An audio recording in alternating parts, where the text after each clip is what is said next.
So guys, ఈ వీడియోలో మనము రెండు ఇంపార్టెంట్ విషయాల గురించి మనం ఖచ్చితంగా మాట్లాడుకోవాలి. సో ఒకటి వచ్చేసి ఏంటి అంటే, రీసెంట్ డేస్లో ఒక స్టూడెంట్ నాకు కమెంట్ పెట్టాడు, అన్న నువ్వు చెప్పావని నేను అర్థం చేసుకుని ఆ ఇన్స్టిట్యూట్లో జాయిన్ అయిపోయాను. నా వీడియో చూసి ఒక ఇన్స్టిట్యూట్లో జాయిన్ అయ్యాను, కానీ అక్కడికి వెళ్తే తీరా అక్కడ డిఫరెంట్గా ఉంది.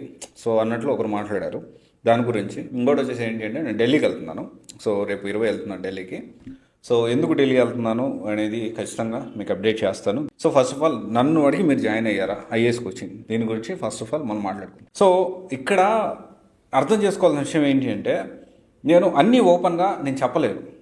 వీడియోస్ నేను చేసేటప్పుడు ఒక ఇన్స్టిట్యూట్ గురించి నేను మాట్లాడేటప్పుడు I have certain limits and limitations. నాకు అన్ని విషయాలు ఆ ఇన్స్టిట్యూట్లో ఈచ్ అండ్ డెప్త్గా వాళ్ళు ఏం చేస్తున్నారు, వాళ్ళు బ్యాక్గ్రౌండ్లో పిల్లలకి సపోర్ట్ చేస్తున్నారా, లేకపోతే మోసం చేస్తున్నారా, లేకపోతే ఇంకోటి చేస్తున్నారా అనేది నేను అన్ని డెప్త్గా నేను మాట్లాడలేకపోవచ్చు. సో ఇక్కడ నేను సాధ్యమైనంత వరకు డిప్లొమాటిక్గా నేను చెప్పాలనుకున్న విషయాన్ని చట్టానికి అధిగమించి కాకుండా చట్టానికి అనుగుణంగా ఆ లిమిటేషన్స్, ఆ సర్టెన్ లిమిట్స్తోనే నేను మాట్లాడడానికి ప్రయత్నం చేస్తాను. ఈ డిప్లొమాటిక్గా నేను మాట్లాడింది మీరు అర్థం చేసుకోలేకపోతే 200% నేను రెస్పాన్సిబిలిటీ ఎలా అవుతాను చెప్పండి, మీరు చెప్పండి. నువ్వు ఒక ఇన్స్టిట్యూట్లో జాయిన్ అయ్యా అన్న, నీ వీడియో చూసి జాయిన్ అయ్యాను, నువ్వు వీడియో చూసి జాయిన్ అయ్యి ఓకే, నా వీడియోలో నేను చెప్పాలన్న వర్షం నీకు అర్థం కాలేదేమో. అందుకనే మనం గ్రీవెన్స్ సెల్ ఏర్పాటు చేసాము. గ్రీవెన్స్ సెల్ ఏర్పాటు చేసి మీకు ఏమైనా డౌట్స్ ఉంటే, మనం చెప్పింది మీకు పూర్తిగా అర్థం కాకపోతే మన టీంని అడగండి, మన టీం మీకు చెప్తారని చెప్పాను, పర్సనల్ ఒపీనియన్ షేర్ చేస్తారని చెప్పాను. అండ్ డెఫినెట్లీ ఇక్కడ కొన్ని ఇన్స్టిట్యూట్స్ ఉంటాయి, ఎక్స్పీరియన్స్ ఫ్యాకల్టీస్ ఉండరు, అండ్ మెంటార్స్ ఉండరు, తర్వాత వచ్చేసి వీక్లీ టెస్టులు జరగవు, టెస్ట్ సిరీస్లు జరగవు. తర్వాత ఇంకొన్ని ఇన్స్టిట్యూట్స్ అయితే బ్రాండ్ చూపించి లోకల్ ఫ్యాకల్టీ R&D టీంని ప్రమోట్ చేస్తూ ఉన్నారు. ఒక్కొక్క దాంట్లో జస్ట్ బ్రాండ్ని చూపించి R&D టీంని కూడా అసలు ప్రిలిమ్స్ క్లియర్ చేయాలని UPSC ఆస్పిరెంట్స్ ని, స్టూడెంట్స్ తీసుకొచ్చి ఫ్యాకల్టీ చేస్తున్నారు. ఒక్కసారి కూడా అటెంప్ట్ చేయకపోయినప్పటికీ. అండ్ వాళ్ళని టెస్ట్ సిరీస్ లో క్వశ్చన్ పేపర్ వాళ్ళే తయారు చేస్తారు, వేరే డంప్ చేసేది వాళ్ళే. ప్రిలిమ్స్ క్లియర్ చేసి మెయిన్స్ రాయనోడు ఆన్సర్ రైటింగ్ చేస్తాడు, ఆన్సర్ రైటింగ్ కరెక్షన్ చేస్తాడు ఆ ఇన్స్టిట్యూట్ లో. నేను అన్ని ఓపెన్ గా చెప్పలేను కదా. ఇంకొక అతను ఉన్నాడు పిట్టల ద్వారా, మన పిట్టల ద్వారా తెలుసు కదా, ఏం మారలా పిట్టల ద్వారా. ప్రిలిమ్స్ కూడా క్లియర్ చేయలేదు పెద్ద మనిషి. మన రీసెంట్ గా కూడా ఏదో ఇంటర్వ్యూలో ఇచ్చాడు, నేను చూసాను. ఆ ఇంటర్వ్యూలో మాట్లాడుతూ పర్సనాలిటీ గురించి ఏదేదో మాట్లాడుతున్నాడు. కనీసము ప్రిలిమ్స్ కూడా క్లియర్ చేయలేదు, నేను IPS అయిపోయాను, నేను ఎగ్జామ్ క్లియర్ చేశాను, నా మెటీరియల్ అద్భుతంగా ఉంది, ఆ ఇన్స్టిట్యూట్ లో పనిచేసా అంటూ ఉంటాడు పిట్టల ద్వారా. సో ఆ పిట్టల ద్వారా ఎన్ని పనులు చేశాడు, ఎలాంటివి చేశాడు అనేది అక్కడ ఉన్న ప్రతి ఒక్కరు ఎవరైనా చెప్తారు. ఏ ఇన్స్టిట్యూట్ లో ఏమేమి పనులు చేశాడు, ఎవరెవరిని చేశాడు అన్ని కూడా చెప్తారు. కొన్ని అన్ని డైరెక్ట్ చెప్పలేము, మీరు అర్థం చేసుకోవాలి. సో ఇక్కడ ఈయన గురించి పక్కన పెట్టేసేస్తే అన్ఫార్చునేట్లీ జనాలు కూడా ఇలాంటి వాళ్ళ మాటలు నమ్ముతారు. కఠినంగా మాట్లాడేవాళ్ళు, ఆన్ పాయింట్ మాట్లాడే వాళ్ళని జనాలు ఎప్పుడు నచ్చరు. తీయగా అబద్ధాలు చెప్పేవాళ్ళని, మాయ మాటలు, కల్లుబల్లి మాటలు చెప్పేవాళ్ళని జనాలు నమ్ముతూ ఉంటారు. అందుకనే నేను నా స్టూడెంట్ నేను కూడా చెప్తాను, ఐఏఎస్ నన్ను అడిగి నువ్వు IAS ఇన్స్టిట్యూట్ జాయిన్ అయ్యవా? కాదు కదా. నా వర్షన్ నువ్వు తెలుసుకోకుండా నువ్వు జాయిన్ అవడం అనేది నా మిస్టేక్ కాదు. సో దానికి నన్ను అనొద్దు నువ్వు. ఓపెన్గా చెప్తా ఉన్నా. ఇంకొక విషయం, నేను చాలా మంది డిస్కౌంట్లు ఇప్పిస్తున్నా. ఇక్కడ ఏంటి అంటే, మంచి ఇన్స్టిట్యూట్స్ నన్ను అడిగితే చెప్తున్నాను. సో ఒకవేళ డబ్బులు కట్టలేనంటే డిస్కౌంట్ ఇప్పిస్తున్నాను, ఇంకొంతమందికి ఫ్రీగా ఇప్పిస్తున్నాను, ఇంకొంతమంది బుక్స్ ఏర్పాటు చేపిస్తున్నాను. రైట్, నేను చేయగలిగింది నేను చేస్తూనే ఉన్నాను. నాకున్న పరిచయాల కొద్దీ మనం కూడా ఎంతో కొంత హెల్ప్ చేయాలి, సపోర్ట్ చేయాలని ఉద్దేశంతో. సో నువ్వు నన్ను అడగకుండా నీకు నువ్వే రాంగ్ గా ఆలోచించుకొని థింక్ చేసేసి నువ్వు అక్కడ వెళ్ళి జాయిన్ అయితే నా రెస్పాన్సిబిలిటీ ఎలా అయితే చెప్పు, నువ్వే చెప్పు. అందుకని నేను ఇంకోటి, నేను అడిగితేనే చెప్తావా అన్న, నువ్వు అడగపోతే నువ్వు చెప్పవా? ఇలాంటి వాళ్ళకు కూడా నేను కొన్ని చెక్ పాయింట్స్ ఇద్దాం అనుకుంటున్నాను. Check list before joining any UPSC institute మనం కొన్ని చెక్ లిస్ట్ పెట్టుకోవాలి. కొన్ని నేను ఇప్పుడు అప్డేట్ చేస్తా ఉన్నా. ఈ చాలాసార్లు నేను మాట్లాడాను, కానీ మళ్ళీ ఒకసారి నోట్ చేసుకోండి. నన్ను అడగాల్సిన అవసరం లేదు, మీరు ఇన్స్టిట్యూట్కి వెళ్ళండి, కనుక్కోండి. కనుక్కున్న తర్వాత ఈ చెక్ లిస్ట్ ఉన్నాయా లేదా అన్ని క్రాస్ వెరిఫై చేసుకోండి. ఎందుకంటే ₹1,00,000 ₹1,50,000 కడుతున్నారు మీరు. దాంతోపాటు మనకి మంత్లీ 5,000 7,000 ఎంతో ఖర్చు అవుతుంది, దానికి ఖర్చు పెడుతున్నారు. సో ఇన్ని పెట్టుకొని మళ్ళీ మీకు లేదంటే కష్టమవుతుంది. సో అందుకని ఆలోచించుకొని ఈ చెక్ లిస్ట్ అన్ని పెట్టుకొని జాయిన్ అయ్యే ముందే 1 ఆలోచించుకోండి. ఓకే, అయితే ఇక్కడ చూసుకుంటే అసలు ఇక్కడ ఫ్యాకల్టీ లిస్టు చాలా ఇంపార్టెంట్ అండి, అప్డేటెడ్ ఫ్యాకల్టీ లిస్టు. అండ్ కొంతమంది అయితే అందమైన యాంకర్లను పెట్టి వీడియోస్ చేస్తున్నారు. నాకు అర్థం కావట్లేదు, ఇదేమన్నా సినిమా ఫీల్డా? విద్య వ్యాపారం అయిపోయింది, దాన్ని కూడా అందమైన యాంకర్స్ని పెట్టి కొంతమంది చేస్తున్నారు. ఆ ఇన్స్టిట్యూట్ మనకు తెలుసు, మీ అందరు కూడా తెలుసు ఆ ఇన్స్టిట్యూట్స్ ఎవరు ఏం చేస్తున్నారు అనేది. బ్యూటీ కాంటెస్ట్ ఏమైనా నడిపిస్తున్నారా మీరు? బ్యూటీ కాంటెస్ట్ అంటే ఆ ఇన్స్టిట్యూట్ డైరెక్టర్ అంటారు, అశోక్ నగర్లో అందరూ సారాయి దుకాణాలు అంటారు. సో మీరు అశోక్ నగర్లో సారాయి దుకాణం అంటున్నారు, మరి మీ ఇన్స్టిట్యూట్ అందమైన అమ్మాయిలు పెట్టి ఏం చేస్తున్నారు? ఫ్యాషన్ డిజైనింగ్ ఏమైనా పంపిస్తున్నారా మీరు? ఫ్యాషన్ ఇన్స్టిట్యూట్ ఏమైనా నడిపిస్తున్నారా?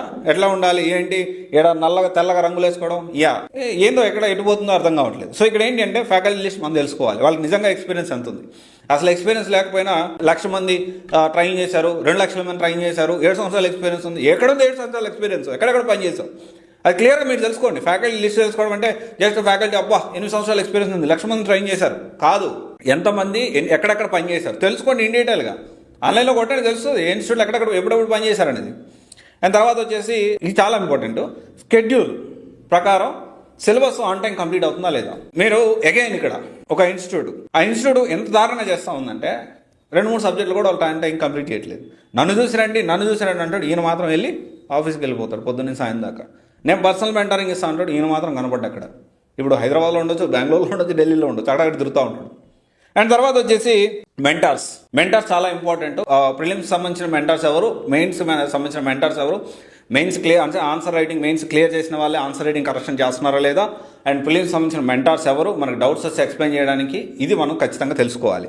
అండ్ తర్వాత వచ్చేసి ఏంటి అంటే క్వాలిటీ టెస్ట్ సిరీస్ అంటే ఇప్పుడు చాలా వరకు ఏంటంటే ఆ ఇన్స్టిట్యూట్ కొన్ని క్వశ్చన్ తీసుకోవాలి, ఈ ఇన్స్టిట్యూట్ కొన్ని క్వశ్చన్ తీసుకోవాలి, ప్రీవియస్ ఇయర్ కొన్ని క్వశ్చన్ తీసుకోవాలి, అన్ని డంప్ చేయాలి, ఇదే టెస్ట్ సిరీస్. అట్లా కాదు. టెస్ట్ సిరీస్ అనేది ప్రాపర్గా క్వాలిటీ యూపీఎస్సీ స్టాండర్డ్ మెయింటైన్ చేస్తున్నా లేదా అది ఖచ్చితంగా మనం తెలుసుకోవాలి. అండ్ తర్వాత వచ్చేసి ఏంటంటే అప్డేటెడ్ మెటీరియల్ అనేది ఎప్పటికప్పుడు అప్డేట్ అవుతుందా లేదా, మెటీరియల్స్ ఇస్తున్నారా లేదా ఖచ్చితంగా. అండ్ హ్యాండ్ నోట్స్ కూడా చాలా ఇంపార్టెంట్. క్లాస్కి వెళ్ళే ముందు హ్యాండ్ నోట్స్ మనకి ఇస్తే అట్లాంటి ఇన్స్టిట్యూట్స్ ఉంటే ఖచ్చితంగా మీరు ప్లాన్ చేసుకోండి. అది ఇట్ విల్ హెల్ప్ అనమాట, చాలా హెల్ప్ అవుతుంది మీకు. అండ్ తర్వాత వచ్చేసి availability faculty for doubts clearance. మనకి ఏమైనా డౌట్స్ వచ్చినప్పుడు ఈ సివిల్స్ సక్సెస్ కావడానికి చాలామంది ర్యాంకర్స్తో, ఇన్స్టిట్యూట్ డైరెక్టర్స్తో, ఆస్పిరెంట్స్తో నాకు మాట్లాడినప్పుడు నాకు చెప్పింది ఏంటి అంటే ఈ సివిల్స్ అనేది యూపీఎస్సీ క్రాక్ చేయాలి అంటే ముఖ్యంగా మనకు కావాల్సింది ఏంటంటే హ్యాండ్ హోల్డింగ్ చేసి మెంటారింగ్ చేసేవాళ్ళు చాలా ఇంపార్టెంట్. ఈ ప్రాసెస్లో డౌట్స్ క్లియరెన్స్, మనకి ఏమైనా డౌట్స్ వస్తే క్లియర్ చేసే వాళ్ళు అనేది చాలా ఇంపార్టెంట్. అది ఎవరు ఇస్తున్నారు, ఓకే, అది ఎవరు ఎప్పుడు అందుబాటులో ఉంటున్నారా లేదా, అది కూడా చాలా ఇంపార్టెంట్. అండ్ దీనికి తర్వాత ర్యాంక్స్ చూసి మోసపోవద్దు, రియాలిటీ తెలుసుకోండి. ఆ ర్యాంకర్ వచ్చి చెప్పాడు, ఈ ర్యాంకర్ వచ్చి చెప్పాడు కదా, రియాలిటీ తెలుసుకోండి. రీసెంట్గా ఒక ఇన్స్టిట్యూట్ కోసం చేసి అడ్డంగా దొరికిపోయింది. ఎంత దారుణం చేస్తున్నారంటే ఆ ఇన్స్టిట్యూట్, నేను త్వరలో దాన్ని బయటపెడతా, ఐఏఎస్ అయ్యారంట మేడం అని ప్రచారం చేసుకుంటున్నారు. అది ఎంతవరకు నిజం? ఖచ్చితంగా దాని గురించి నేను ఇన్ డీటెయిల్గా మాట్లాడతా. వాళ్ళు వార్తల్లో కూడా ఎక్కారు, బీఏబీ న్యూస్లో కూడా ఉంది వాళ్ళది. అండ్ 2 లక్షల ఫైన్ కూడా వేశారు వాళ్ళ మీద. ఖచ్చితంగా ఇన్ డీటెయిల్గా వెరీ సూన్ దాని గురించి వర్కౌట్ చేస్తున్నాను. అండ్ వాళ్ళు అరాచకమో లేకపోతే దురాఘాతమో లేకపోతే ఇంకోటి నాకు తెలియదు, ఆప్షనల్ పేరుతో 90,000 తీసుకుంటున్నారు. ఆ ఇన్స్టిట్యూట్ ఏంది, ఆ ఢిల్లీ ఇన్స్టిట్యూట్ అది హైదరాబాద్లో కూడా ఉంది. అది ఏంటి అనేది ఇన్ డీటెయిల్గా నేను ఇంకో వీడియోలో మాట్లాడతాను. అండ్ తర్వాత వచ్చేసి ప్రీవియస్ బ్యాచ్ స్టూడెంట్స్తో ఖచ్చితంగా మాట్లాడండి. సిలబస్ ఆన్ టైం కంప్లీట్ అయిందా లేదా, ప్రాపర్ షెడ్యూల్ ఉందా లేదా, వీక్లీ టెస్ట్ జరుగుతుందా లేదా, మనకి టెస్ట్ సిరీస్ జరుగుతుందా లేదా, మన డౌట్స్ వస్తే క్లియర్ చేసే వాళ్ళు ఉన్నారా లేదా, మెంటర్స్ ఉన్నారా లేదా. 200% ప్రీవియస్ బ్యాచ్ స్టూడెంట్స్తో మీరు మాట్లాడకుండా మీరు డెసిషన్ తీసుకోవద్దు. ఇవన్నీ తెలుసుకొని నన్ను అడగాల్సిన అవసరం లేదు, ఇవన్నీ మీరు తెలుసుకోండి. లేదు ఇదంతా చేసినా కానీ ఇంకా క్లారిటీ రాలేదు అనే ఏ ఇన్స్టిట్యూట్ బాగుంటుంది, ఎలా ఉంది. ఇప్పుడు ఒక ఇన్స్టిట్యూట్ పాజిటివ్స్ ఉంటాయి, నెగిటివ్స్ ఉంటాయి. నెగిటివ్ లేని ఏ ఇన్స్టిట్యూట్ ఉంటుంది. తక్కువ నెగిటివిటీ ఉన్న ఇన్స్టిట్యూట్ని, కొంచెం పాజిటివ్స్ ఎక్కువ ఇన్స్టిట్యూట్ని చూసి మనం సెలెక్ట్ చేసుకోవాల్సిన అవసరం ఉంది. అండ్ డెఫినెట్లీ నిజంగా నీకు డబ్బులకి ఇబ్బంది, డిస్కౌంట్ నాకు కావాలి అంటే నాకు కాంటాక్ట్ అవ్వండి, లేకపోతే కాంటాక్ట్ అవ్వద్దు, డోంట్ కాంటాక్ట్ మీ. ఎందుకంటే ఇదేమవుతుందంటే రెగ్యులర్గా వాళ్ళు నాకు ఫోన్ చేయడం, అన్న నాకు ఆ ఇన్స్టిట్యూట్లో జాయిన్ అవ్వాలనుకున్నాను డిస్కౌంట్ ఇప్పి, ఇన్స్టిట్యూట్ జాయిన్ అవ్వాలనుకున్నాను డిస్కౌంట్ ఇప్పి. నిజంగా మీకు నీడ్ ఉంటే ఖచ్చితంగా నేను హెల్ప్ చేస్తాను. అండ్ ఎందుకంటే నేను ప్రతిసారి మీరు వచ్చి అడిగినప్పుడల్లా నేను ఆ ఇన్స్టిట్యూట్ డైరెక్టర్ వాళ్ళు ఫోన్ చేయడం, వాళ్ళని బతిలాడడం మీకోసం. నిజంగా నీడ్ ఉన్న వాళ్ళకి నేను బతిలాడడం నేను తప్పుగా ఫీల్ అవ్వను. నిజంగా నీడ్ లేకపోయినా డబ్బులు కట్టుకోగల కెపాసిటీ ఉన్న వాళ్ళు కూడా కొంతమంది అన్న నా ఇన్స్టిట్యూట్లో జాయిన్ అవ్వనుకున్నాను, నాకు డిస్కౌంట్ ఇప్పి అని అడుగుతా ఉన్నారు. అది కరెక్ట్ కాదు కదా, మీరు కూడా ఆలోచన చేయండి. ఎందుకంటే ప్రతిసారి మీకు డిస్కౌంట్ ఇప్పించాలని ప్రతిసారి నేను ఇన్స్టిట్యూట్ డైరెక్టర్తో ఆయన మెసేజ్ పెట్టి ఆయన ఫ్రీగా ఉన్నప్పుడు ఆయనతో మాట్లాడి సార్ ప్లీజ్ సార్ మనోడే ఇప్పించండి సార్, కొంచెం తగ్గించండి అని అడగాల్సి వస్తుంది. అది మీరు కొంచెం నా సైడ్ నుంచి కూడా అర్థం చేసుకోవాలి మీరు. అందుకనే ఇదంతా గుర్తుపెట్టుకోండి. అండ్ ఇంకోటి ఢిల్లీలో ఇన్స్టిట్యూట్ జాయిన్ అవ్వాలనుకుంటే ఏ ఇన్స్టిట్యూట్ జాయిన్ అవ్వాలనుకుంటే చెప్పండి. ఆ ఇన్స్టిట్యూట్ గురించి డీటెయిల్ ఇన్ఫర్మేషన్ తెలుసుకొని అండ్ ఫీడ్బ్యాక్ తెలుసుకొని మీకు అప్డేట్ చేయడానికి ప్రయత్నం చేస్తాను. సో ఒకవేళ ఢిల్లీలో జాయిన్ అవ్వాలనుకుంటే ఏ ఇన్స్టిట్యూట్ జాయిన్ అవ్వాలనుకుంటే చెప్తే నేను ఖచ్చితంగా దాని గురించి వర్కౌట్ చేస్తాను. అక్కడి నుంచే మీకు లైవ్ అప్డేట్స్, దానికి సంబంధించిన ఫుల్ ఇన్ఫర్మేషన్ అనేది మన ఛానల్లో ఉంటుంది వెరీ సూన్. మీరు ఏం చేసినా ఒకటే గుర్తుపెట్టుకోండి, ఎంటైర్ యూపీఎస్సీ జర్నీలో selecting right IAS institute is also very important in UPSC journey. సరైన గురువుని మీరు ఎంచుకోకపోతే మీ గమ్యాన్ని మీరు చేరుకోలేరు అనే విషయాన్ని మర్చిపోవద్దు. All the best.